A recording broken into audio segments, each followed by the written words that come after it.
investors. In August, financial markets were a tale of two halves and continued to demonstrate heightened volatility. The first half of the month continued the July market rally, with major indices up considerably by mid-August. The S&P rose 4.6% in the first half of the month, but then ended the month approximately 4% down, meaning it fell around 8% from its mid-August high. The FTSE 100 was up about 1% by mid-August and ended the month down circa 1%, a 2% drop. The brief recovery from mid-July to mid-August was partially due to confidence that raises in interest rates from central banks have helped quell inflation. Investors thought that a global recession could be avoided. However, at the end of July, CPI, which is one of the main measures of inflation, hit 10.1%, up from 9.4% the previous month in the UK. In the US, it went down slightly from 9.1% to 8.5%, but still remained at historic highs. In his rather blunt speech on August 26th, the Federal Reserve Chair, Jerome Powell, acknowledged that the fight against inflation will bring some pain to households and businesses.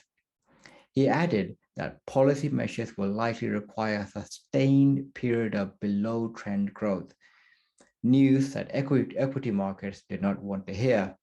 This has led to the base rate rises we have seen of 0.75% and 0.50% from the Federal Reserve and Bank of England, respectively, and also the commencement of buying back quantitative easing money printed since the pandemic of 2020. Governments have also tried to intervene by adjusting fiscal policy, but these do not appear to be fixing the issue of higher than expected inflation with any speed. As we anticipated, UK inflationary pressures hit consumer discretionary spending and company earnings for those businesses that can't pass on costs. The cost of living continued to increase, predominantly due to energy costs. This issue is a particular concern to Europe, which imported 40% of its natural gas from Russia last year. The ongoing Ukraine conflict puts questions around the long-term energy supply and economic recovery within Europe.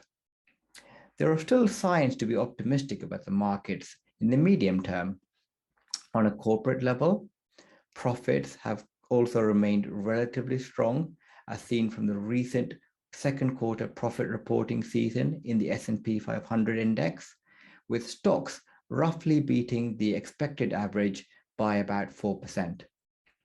The Bank of England is still projecting a likely UK recession, but if it's right in its forecast of GDP output, it is expecting only a 1.5% drop in GDP output. That will make it one of the shallowest recessions the UK has ever seen.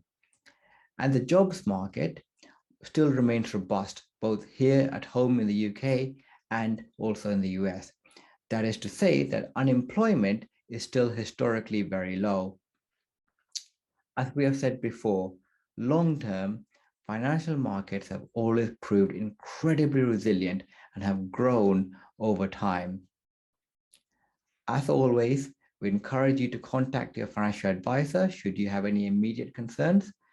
But if you have any further questions for us, we of course welcome them and ask our clients to contact us on the email on the bottom of your screen.